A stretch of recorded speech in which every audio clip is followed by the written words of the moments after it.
আহা বান্দা, যদি তুমি আমার কথাটা বুঝতা, আমার বান্দা তুমি দেখো না, এই রৌদ্রের গরম যদি এমন কষ্টকর, বিরক্তিকর, এমন অস্থির মনে হয়, তাহলে জাহান্নামের আগুনের গরম তুমি কেমনে সহ্য করবা? তাইলে হাসরের ময়দানের তীব্র গরম, মাথার উপরে সূর্যটা থাকবে, পায়ের নিচের জমিন তামার মতো হবে। আল্লাহ তাআলা কোরআনে বলছে, বান্দা, একদিন হাসরের ময়দান 50,000 বছর, আর সেই 50,000 বছর একটানা দুই পায়ের নিচে তালুতে যেটুকু জায়গা, এটুকু জায়গার উপরেই দাঁড়িয়ে থাকতে হবে। ইয়াউমা ইয়াকুমুন নাসু লিরাব্বিল আলামিন।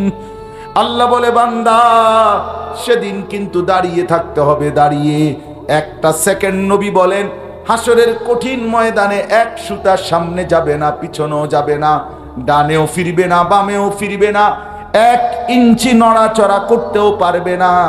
এমন অবস্থায় দাঁড়িয়ে থাকতে হবে প্রথম দিন 50,000 বছর। এই গরমটা যদি আমাদের জন্য পেরেশানি মনে হয়, মুসিবত মনে হয়, তো মনে করতে হবে এটা আমাদের গুনাহের কারণ। আমাদের গুনাহ, আমাদের নাফরমানি, আমাদের সম্মিলিত পাপ, সম্মিলিত আযাব, অর্থাৎ আমাদের ইজতিমাই গুনাহ, তো আমাদের সবার উপরে গরমের কষ্ট। কোরআনুল কারীমের মধ্যে আছে, আল্লাহ তাআলা বলেন, ওয়াত্তাকু ফিতনাতাল লা তুসিবান্নাল্লাযীনা যালামু মিনকুম খাসসাহ। আল্লাহ তাআলা বলেন, তোমরা দুনিয়ার মুসিবত, পেরেশানিকে ভয় করো। কেন? আল্লাহ তাআলা বলেন, দুনিয়াবি যত আযাব, দুনিয়ার মধ্যে মুসিবত আসবে, এটা শুধুই কেবল যারা পাপী, অপরাধী, শুধু তাদেরকেই ধরবে না, বরং পাপীদের সাথে যারা নিষ্পাপ, গুনাহ করে নাই, অপরাধ করে নাই, তাদের উপরেও মুসিবত আসবে। এটাই আল্লাহ তাআলার নিয়ম। দুনিয়ার বেলায় আল্লাহ তাআলার নিজাম একরকম, আখিরাতের বেলায় আরেক রকম। দুনিয়াতে যখন কোনো আযাব, গজব, মুসিবত আসে, তো ইমানদার, নেককার, নাফরমান, বদকার সবার উপরেই আসে, সবার উপরেই বর্তায়। এটাই আল্লাহ তাআলার সিস্টেম। আল্লাহ তাআলা কোনোভাবেই দুনিয়াতে থাকাকালীন চূড়ান্ত নেককার এবং চূড়ান্ত পাপী পরিষ্কার করে দেন না, চূড়ান্ত ফয়সালা আখিরাতেই দেখাবে। এই জন্য এখানে আযাব, মুসিবত, পেরেশানি সবার উপরেই আসে, কিন্তু আখিরাতে, পরকালে সম্পূর্ণভাবে আল্লাহ তাআলা পাপী এবং নাফরমানদেরকে আযাবের জন্য পৃথক করে দিবেন, আর ইমানদার নেককারদেরকে সুখের জন্য আলাদা করে দিবেন। ফারিকুন ফিল জান্নাহ ওয়া ফারিকুন ফিস সাঈর। একদল জান্নাতি হবে, একদল জাহান্নামী, একদল আসহাবুল মাইমানা, একদল আসহাবুল মাশআমা। একদল হবে ডান দিকের দল, আরেক দল হবে বাম দিকের দল। ডান দিকের দল জান্নাতের সুখ ভোগ করবে, বাম দিকের দল জাহান্নামের কষ্ট ভোগ করবে। আম্মা মান উতিয়া কিতাবাহু বিয়ামিনি, এটাও কোরআনে আছে। আবার ওয়া আম্মা মান উতিয়া কিতাবাহু বিশিমালি, আল্লাহ তাআলা বলেন, হাসরের ময়দানে যার আমলনামা ডান হাতে দেয়া হবে, সে সুখের জান্নাতে বসবাস করবে। আবার যার বাম হাতে দেয়া হবে, সে চির কষ্টের জাহান্নাম ভোগ করবে।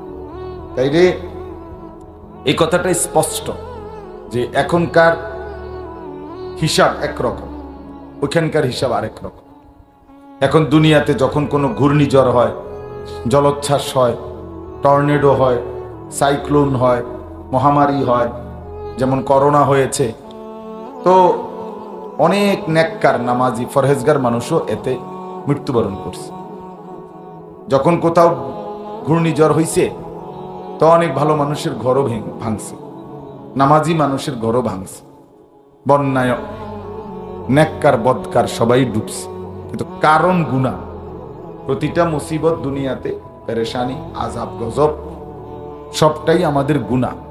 কিন্তু গুনাহ করছে যতজন, দুনিয়াতে আযাব ভোগ করছে ততজন, এমন না। পেরেশানি ভোগ করবে সবাই, মুসিবত ভোগ করতে হবে দুনিয়াতে সবাইকে। এই জন্য এই মুহূর্তের এই তীব্র গরম, অতিবৃষ্টি, অনাবৃষ্টি দুইটাই আযাব। প্রচন্ড বৃষ্টি হওয়া তো বন্যা লেগে যায়, আবার একদম বৃষ্টি হচ্ছে না তো আমাদের জিন্দিগি গরমে অস্থির হয়ে যায়। উভয়টাই আমাদের জন্য কি পেরেশানি, পেরেশানি কিনা বলেন? তো এই সবটাই আমাদের গুনাহ। ব্যক্তির গুনায় ব্যক্তির আযাব হয়, কিন্তু সম্মিলিত গুনাহ বাড়লে সকলের উপরে আযাব। আজকে আমরা, এটাই সত্য, এটাই বাস্তবতা ভাইয়া, এটাই ইনসাফের কথা। আমাদের জিন্দিগির মধ্যে আমাদের আল্লাহর সাথে সম্পর্ক আমাদের একদম কম। আমরা মূল সম্পর্ক ছিঁড়ে ফেলছি, ফালতু সম্পর্ক জুড়ে ফেলছি। আমাদের রবের সাথে আমাদের সম্পর্ক নেই। আমাদের সবাইরই পছন্দ হয়, আল্লাহকেই শুধু পছন্দ হয়। আমরা এর চাইতে কঠিন অনেক কথাও, যে কর্মচারী 8,000 টাকা বেতনে চাকরি করে, সে তার অফিসের বসের অনেক কঠিন, 8,000 টাকা বেতনে বেটা তোরে বলছে বাথরুম সাফ করতে, এটা তোরে ভাল লাগে, কিন্তু আল্লাহ তাআলা তোকে সমস্ত কিছু দিয়ে বলছে সেজদা দিতে, না এটা কষ্ট না। অর্থাৎ দুনিয়াবি আমরা অনেক কঠিন বিষয় মাইনা নেই, এটারে আমরা গায়ে সহে, আল্লাহর কথাটা আমাদের গায়ে সহে। অথচ আল্লাহ তাআলা কোনোভাবেই বান্দার উপরে ভারী কোনো বোঝা চাপায় দেন না। বলেন, ইনসাফের কথা বলে। আজকে যাদের মনে করেন এশার নামাজ, তো এশার নামাজ পড়া মানে কি? 4 রাকাত নামাজ মানে কি? 4টা সিমেন্টের বস্তা আপনার ট্রাকের থেকে নামাইয়া গোডাউনে রাখা, এটারই তো করে নামাজ, ঠিক না কথা? 50 কেজি করে মোট 200 কেজি সিমেন্টের বস্তা নামানো, অথবা 1 শতক মাটি কাটা, এটার নামই তো 5 ওয়াক্ত নামাজ, ঠিক না? তো তাহলে কি এখানে পেরেশানিটা কি? মানে আপনার উপরে বোঝাটা কি? আল্লাহ তাআলা কোন মুসিবতটা চাপায় দেন? কিন্তু এইটা আমাদের পছন্দ হয় না। অথচ এর চাইতে ভারী এই যে বিদেশ যায় আমাদের ছেলেরা, হ্যাঁ, কি করে, কতটা কষ্ট করে আমরা দেখি না? বলে 12 ঘন্টা 14 ঘন্টা ডিউটি, 16 ঘন্টাও ডিউটি করে। তো 16 ঘন্টা যদি ডিউটি করে, 24 ঘন্টার মধ্যে আর থাকে কয় ঘন্টা? 8 ঘন্টা। তা 8 ঘন্টার মধ্যে আবার নিজের রান্না নিজে রান্না, নিজের কাপড় চোপড় নিজেই ধোয়, নিজের রুম নিজেই ঘুষায়, ওষুধপত্র চিকিৎসা সবই নিজের হাত করতে হয়। বউ কোথায়, বাচ্চা কোথায়, কামের লোক রাখবো কোথায়? হেতেই তো কামের লোক, কামের লোক রাখবে কোথায়? কথা বুঝেন না? সেই তো কাজ করে, সে আবার লোক রাখবে কেন? এই যে কষ্টের জিন্দিগি, এটা সহ্য হয় আপনার 12 ঘন্টা ডিউটি সহ্য হয়, ফজরের নামাজটা সহ্য হয়, জোহরের নামাজ সহ্য হয় না। হা, কি আশ্চর্য কথা! এটা কেমন বেইনসাফি কথা বলে, কেমন জুলুমের কথা! এখানে তোমরা যারা বসছো ছেলেরা, তোমরাই বলো ভাইয়া, মানে কি সমস্যার কারণে আজকে 5 ওয়াক্ত নামাজ পড়লা না? মানে অসুবিধাটা কি? কি ব্যারাম তোমার, কি সমস্যা, কি অসুবিধার কারণে, শরীরের কোন সমস্যার কারণে নামাজ পড়লাম? অনেক ছেলে এখানে বেনামাজ। আমি তো চেহারা দেখলেই চিনি, বেনামাজির চেহারা তো চিনা যায়। বেনামাজি অসভ্য, এই অসভ্যের চেহারা চিনাই যায়। এটা বেহায়া, এটা নির্লজ্জ, খবিস, খবিসরে তো চিনাই যায়, চিনাই যায়। যদি আমার এখন দায়িত্ব দাও, আমি যেই দাঁড় করাই বেনামাজি, দাঁড় করাই এখন, আহা, চেহারাগুলো কালো, চেহারার মধ্যে গুনাহের ছাপ, নাচ গান, নারীর ছবি, উলঙ্গ দৃশ্য, শরীর নাপাক, পেশাবের দুর্গন্ধ, একটা জঙ্গলি আর কি, একটা জঙ্গল ছাড়া, আফ্রিকার জঙ্গলি ছাড়া আর কিচ্ছু। এর মুতের গন্ধ যার প্যান্টে, ঠিক মতো আপনার চুলের কোনো আগামাতা নাই, খাড়াইয়া মুতে, সারাক্ষণ মোবাইলে ছবি দেখে, মানুষের বেড়ি দেখলে লাফায়, নিজেরা ওই হুল্লোর চিৎকার দেয়, গোড়ে গাড়ে ভাত খায়, বন খায়। এটা কি মানুষ? পাগলও না, ছাগলও না, এটা মানুষও না, প্লাস্টিকও না।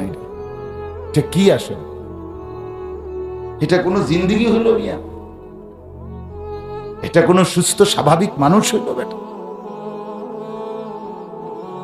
এই জন্য বললাম, আসলেই বাস্তবতা, এই প্রচন্ড গরম আমাদের উপরে আযাব, আর এটা আমাদের গুনাহের কারণ, আমাদের সীমাহীন কোনো কারণ ছাড়াই আমাদের ছেলেগুলো নামাজ পড়ে না, কোনো কারণ নাই, বিনা কারণে গরমে কষ্ট পাইতেছে, তারপরও এমন ঘাটতেরা, এরপরও এমন ঘাউরা। আল্লাহ পাক বলতেছে যেন যে তোরে এত গরম দিলাম, হে, এরপরও বলে যে আমনে যদি আরো গরম আমার কাঠও বানাই এলাম, আমি সেজদাম মেরে দিতাম। সাফ কথা, আমাদের আল্লাহকে নিসা গাদ্দার কি পরিমাণ, মানে সাংঘাতিক গাদ্দার, বুঝেন না আপনার কথা? সাংঘাতিক গাদ্দার, সাংঘাতিক গাদ্দার। ছেলেরা, তোমরা যারা নামাজ পড়ো না, তোমার মতো ঘাটতেরা, গাউরা, বেয়াদব, গাদ্দার, অসভ্য আল্লাহর জমিনে আর কোন সৃষ্টি, কোন জন্তু জানোয়ার এত বড় বেয়াদব হয়, কোন কুকুর বিড়াল এত বড় গাদ্দার না, কোন কুত্তা তো গাদ্দার হয় না। বেনামাজি তুই যত বড় গাদ্দার বেটা,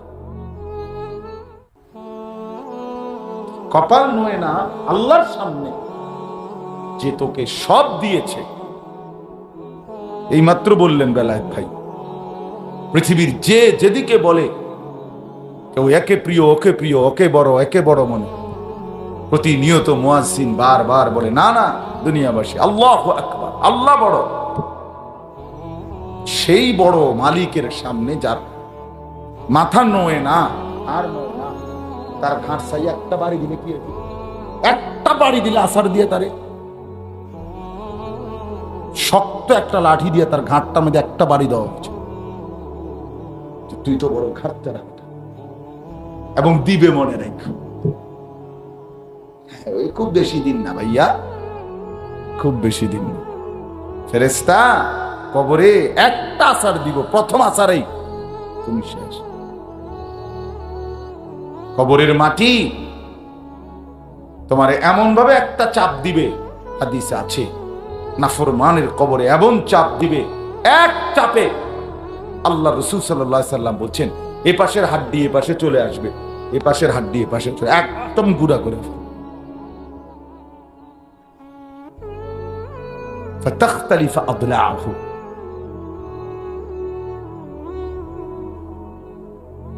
এজন্য চলো মিয়া, মাতবরি করে আল্লাহকে নারাজ করে সবাইকে কষ্ট দিচ্ছ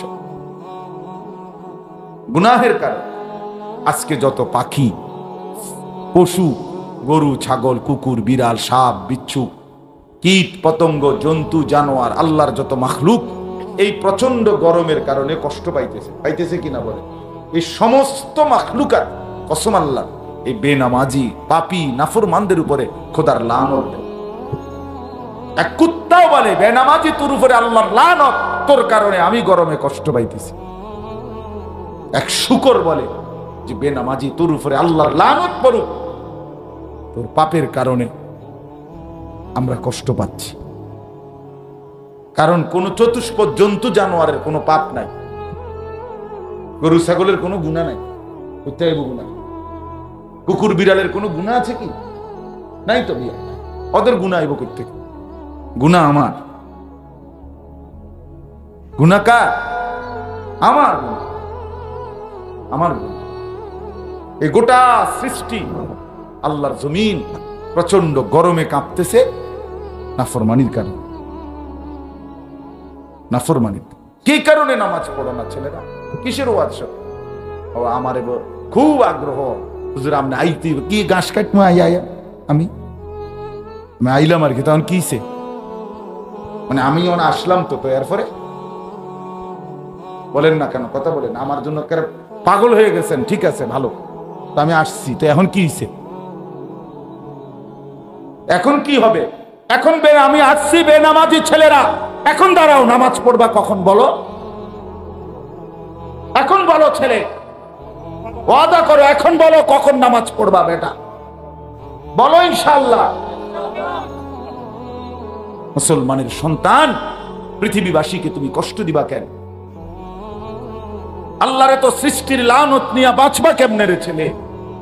আগামী সময়টা কেমনে বাঁচবা?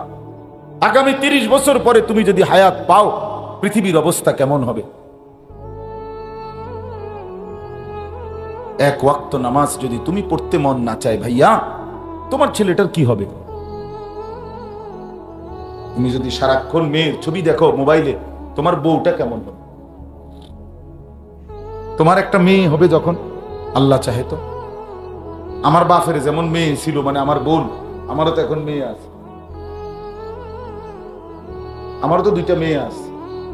তা আমি যদি দেখি আমার মেয়েটা চরিত্রহীন আমার জীবনে, তখনকার লজ্জা আমি রাখবো কোথায়? তখন আমি লজ্জা রাখবো কোথায়?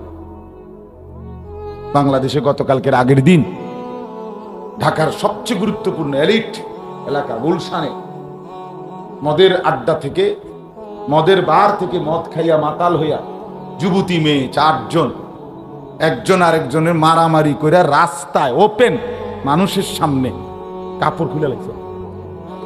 3 মেয়ে ধইরা আরেক মেয়ের কাপড় খুলে ফেলছে, ডাইরেক্ট গায়ের কাপড়। হ্যাঁ, এবারে পুলিশে ধরছে, আজকে 2 দিন পত্রিকা আসতেছে। আহা, অসভ্যতা কোথায়? কিসের গরম, কিসের তীব্রতা, কিচ্ছুর খবর তো নাই। যুবতী মেয়ে, মহিলা মেয়ে, মেয়েরা 3 জন মেয়ে, ওই মেয়ে আবার যে মেয়ে, ওই মেয়েও মাতা, ওইও নেশা করছে, মানে যার কাপড় খুলে লাইছে সেও মাতা। কি নিয়ে তর্ক লাগছে? রাস্তার মধ্যে আইনা শত শত ক্যামেরা দেখছে, মোবাইলে ভিডিও হয়েছে। আমরা কোথায় নেমে গেছি? আমাদের জেনারেশন কোথায় গেছে? আমাদের অসভ্যতা কোথায় নামছে? নারী মেয়ে মদে মাতাল, এই হলো দেশের সমাজের হালাত। এবং সবচেয়ে গুরুত্বপূর্ণ ভিআইপি এলাকা, সমাজের যারা মনে করে উচ্চ পদস্থ মানুষ যেখানে থাকে, উচ্চ শিক্ষিতরা নাকি থাকে সেখানে, সেখানে আমাদের মতো আপনাদের মতো আঙ্গাল কাঙ্গালের যাবারও চাইবার মতো সুযোগও নাই। সেই বিত্তশালীদের এলাকায় ধনির দুলালি নিজেরা টানা হেসরা করে মদের মাতাল হয়ে নিজেদেরই একজন বা আরেকটা মেয়ের একেবারে কাপড়ে খুলে ফেলছে। এই জন্য বললাম বাপ চলেন, আমার কথা হলো ছেলেরা তোমরা শুধু আবেগে চললে হবে না ভাই, আবেগে চললেই হবে না। বেলায়েত ভাই আমার অনেক মহব্বত করে, বারবার বলছে আমরা আসছি। এই আসা যাওয়ার মধ্যে একটা মাহফিল করছেন, বা ছেলেরা তোমরা একটা মাহফিল করেছ দোস্ত, এটার মধ্যে কোনো উল্লেখযোগ্য কোনো সফলতা নাই যদি কোনো পরিবর্তন না হয়, যদি কোনো ফিকির না হয়। উঠলা আর বসলা, কতক্ষণ হই হুল্লুর হইল, কালকে সকাল থেকে আবার তুমি তোমার মতো আমি আমার মতো। কি লাভ হলো এই মহব্বতের? কি লাভ হলো ভাইয়া এই পছন্দের? কি ফায়দা হলো? আমি যদি আমার মতোই থাকি, তুমি যদি তোমার মতোই থাকো, তো হবে কিভাবে? আমরা প্রত্যেকেই এর জন্য ফিকির করি। আমার মুরব্বী চাচারা যারা আছেন, আপনাদের কাছেও বাবা বলি, আপনারাও ফিকির করেন। আপনাদেরও তো কিছু দায়িত্ব আছে চাচা, জিন্দিগিটা শেষ বয়স, আপনারা চা দোকানে শেষ করে দিলেন। মুরব্বীরা আপনারা বুঝলেন এক জীবন, কে আপনাকে বুঝাইলো চা দোকানের বিড়ি সিগারেট আর এই বন বিস্কুট চা আর টেলিভিশনে নাচ গান দেখা আর বসে বসে শুধু উপরের সমালোচনা গীবত, পরের বদনাম। এই এক জিন্দিগিতে শেষ হায়াতের শেষ 10 বছর, বুড়াকালের শেষ 20 বছর 15 বছর শেষ করে দিলেন। আহা, আফসোসের ব্যাপার। কি করলেন জীবনটা? এত সুন্দর হায়াত, শেষ বয়স, নিরিবিলি টাইম আল্লাহ দিছেন। আল্লাহ তো সবাইকে বুড়া বানায় না। কত যুবক কবরে চলে যায়, কত ছোট বাচ্চাও তো কবরে চলে যায়। আপনাকে আল্লাহ 60 বছর হায়াত দিছে, 70 বছর হায়াত দিছে। মুসলিম শরীফের হাদিস আছে, আল্লাহর নবী সাল্লাল্লাহু আলাইহি ওয়াসাল্লাম বলেন, আ'যারাল্লাহু ইলা আমরিইন আখারা উমরাহু হাত্তা বালাগা 60। নবী সাল্লাল্লাহু আলাইহি সাল্লাম বলেন, আল্লাহ তাআলা যাকে হায়াত লম্বা করে 60 বছর পর্যন্ত পৌঁছিয়েছেন, 60 বছর পরেও যে নিজেকে আল্লাহর আযাব থেকে, জাহান্নামের আমল থেকে বাঁচায় নাই, অর্থাৎ নিজেকে গুনাহ থেকে বাঁচায় নাই, খোদার কসম, নবীজির হাদিস, বিশুদ্ধ হাদিস, আল্লাহর নবী সাল্লাল্লাহু আলাইহি সাল্লাম বলেন, ওই বুড়া মিয়া আল্লাহর কাছে হাসরের ময়দানে কোনো আপত্তি, কোনো উযর পেশ করবার 1 বিন্দু 1 সেকেন্ড সুযোগ পাবে না।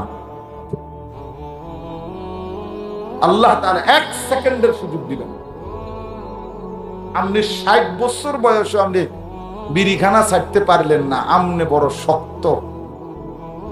আপনি কোনো ছোটখাটো পাপী না, আপনি শক্ত পাপী। আপনি 60 বছর আপনি আইজও কথা কইতে গাইলেন, গালি ছাড়া কথা কইতে পারেন, আপনি কিন্তু বড় শক্ত পাপী। আপনার কলজা পাথর। হ্যাঁ, মনে রেখে 60 বছর বয়স, আপনি এখনো রঙিন টেলিভিশনে সাদওয়ানে বইয়া বইয়া নাচ গান দেখেন, আমনের কলজার ভিতরে বেডির লোক একবার পাথরের মতো বসে গেছে। আপনি বড় লুভি, আপনি বড় লুভি, কারণ আপনার দিল পাথর। যে ছেলেটার বয়স 16 বছর, তার গুনার বয়স 4 বছর। কথা বুঝেন নাই আপনি? সে বালেগ হয়েছে তো 14 বছর বয়সে, তো তার হিসাব শুরু হয়েছে ওই সময়। তার গুনার বয়স কত? 4 বছর। যে বেটার বয়স 60, এবারে গুনার বয়স কত? 15 থেকে ধরেন 60। 15 বছরও যদি উনি বালেগ হয়, 60 বছর বয়স, আজও যদি উনি বিড়ি খায়, তো উনি যে বিড়ি খায় কত বছর? তো উনি আজ যে টেলিভিশন দেখে কত বছর? উনি বেড়ি চায় কত বছর ধরে? তো উনি কেমন খারাপ খাচ্ছতের লোক। কথা বলেন না? হ্যাঁ, নাহলে জবাব দেন, প্রতিবাদ করেন। প্রতিবাদ করলে ছেড়ে দেই আমি। বলেন, আপনি দাঁড়াইয়া প্রতিবাদ করেন, তাহলে আমি বন্ধ করে দেব। তাইলে আপনি তো, আমি এই জন্য দোনো পক্ষকে বলতে চাই, আমার এই জোয়ান ছেলেরা, এরাও আমাদের স্বপ্ন। আমার এই শক্ত বলার অর্থ মানে ওরে ফিরায় দেওয়া না, ওরে ফেলে দেওয়া না, ওরে ধাক্কা দিয়ে তাড়ায় দেওয়া না, ওরে ফিরাই আনা। ওর কলিজার মধ্যে আমি লাতাইফুল মাআরিফ কিতাবের মধ্যে পড়ছি, কিছু নসিহত আছে চাবুকের মতো, যেটা চাবুকের আঘাতে মনে হয় যেন কষ্ট পাইছে, যন্ত্রণা, কিন্তু যদি এই আঘাত সইতে পারে, হতে পারে তার জীবনে পরিবর্তন আসবে। তো এই আশায় একটু শক্ত বলি, একটা ফিকিরে বলি। দুশ্মনে আমি কেন কাজ্জা করছি নি নাইমা কারোর লগে? কথা বলেন না কেন? কোন ছেলে পেলের সাথে আমার ঝগড়া আছে কোন এখানে যে হুজুরে? না, কাজ্জার জন্য না, ঝগড়ার জন্য বলি না। উদ্দেশ্য ফিরতে হবে, এদেরকে ফেরাবার চাই। এরা এক এক ছেলে, আপনারা চাচারা, আপনারা দাঁড়ায় দেখেন আপনাদের ছেলেগুলো, এখানেকার এই ছেলেগুলো এখানে এখানে এরা রংপুরের, নর্থ বেঙ্গলের ফলাফাইন না, এরা এই এলাকা। কথা বলেন না কেন? এরা নামাজ পড়ে না আজকে কতদিন হয়, আপনারা মেনে নিচ্ছেন কেমনে? আরে মা, মুসলমানের মা, ওই বেটি আমনে ঘুমান কেমনে? আমনের ফুত একদিনও ফজরের নামাজ, এশার নামাজ পড়ে না, আমনে বেডি গুমজান কেমনে? বেটি আপনি মুসলমান মহিলা হইলেন কেমনে বেটি? হ্যাঁ, আরে মিয়া আপনি মুসলমান বাপ হইলেন কেমনে? মিয়া আপনার ধর্ম আপনি এভাবে ভুলে গেলেন কেন? আপনার নবীর নাম আপনি এভাবে ভুলে গেলেন? আল্লাহ নবী সাল্লাল্লাহু আলাইহি সাল্লাম ফজরের নামাজের সময় ওনার মেয়ে ফাতেমাকে নিজে গিয়া দরজার কড়া নাইরা নবীজি নিজে উঠাইতেন। আমরা হাদিসে পড়ছি, ফাতেমা কুমি লিসসালাহ, নবীজি বলতেন ফাতেমা নামাজের জন্য ওঠো মা। আনকিজি নাফসাকি মিনান নার, নবী নিজে বলতেন ফাতেমা কলিজার টুকরা মা, তুই তোরে জাহান্নামের আগুন থেকে বাঁচা। ফাইন্নী লা উগনি আনকা মিনাল্লাহি শাইআ, নবী বলতেন ফাতেমা মুহাম্মদের মেয়ে বললে হাসরের ময়দানে মা আমি কোনো উপকার করতে পারবো না। সেজদাবিহীন মা, পর্দাবিহীন, আল্লাহর গোলামি বিহীন ফাতেমা মুহাম্মদের মেয়ে বললেই শুধু পার পাইবা না। আলীর স্ত্রী বললে হবে না, হাসান হুসাইনের মা বললে হবে না, মুহাম্মদের কন্যা বললে হবে না। নবী বললেন ফাতেমা সেজদা দেখাইতে হবে। কি? তোমার পর্দা দেখাইতে হবে, তোমার আমলনামা তোমাকেই বুঝাই দিতে হবে। আল্লাহর নবী তার চাচা আব্বাস রাদিয়াল্লাহু তাআলা আনহু, নবীজির চাচা আব্বাসের ঘরের কাছে যেতেন, ফজরের ওয়াক্তে দরজা নেড়ে ডাকতেন, ইয়া আম কুম লিসসালাহ, চাচা নামাজের জন্য ওঠেন। আনকিজ নাফসাকা মিনান নার, চাচা আপনি নিজেকে জাহান্নামের আগুন থেকে বাঁচান। ফাইন্নী লা উগনি আনকা মিনাল্লাহি শাইআ, চাচা মুহাম্মদের চাচা বললে আমি হাসরের ময়দানে উপকার করতে পারবো না, পারবো না। আল্লাহর নবী বলেন সাল্লাল্লাহু আলাইহি ওয়াসাল্লাম, নবী বলেন হাসরের কঠিন ময়দানে ইব্রাহিমের মতো নবী তার ছেলে ইসমাইলকে চোখের সামনে দেখতে পাবে, কিন্তু একটা বারও সন্তানকে ডাক দিবে না। বরং ইব্রাহিমের মতো নবী বলবে ইয়া রব্বি নাফসি নাফসি, আল্লাহ আজ হাসরের কঠিন ময়দানে আমি ইব্রাহিমকে বাঁচান, আমাকেই বাঁচান। ছেলেটার কি হবে সে বুঝুক।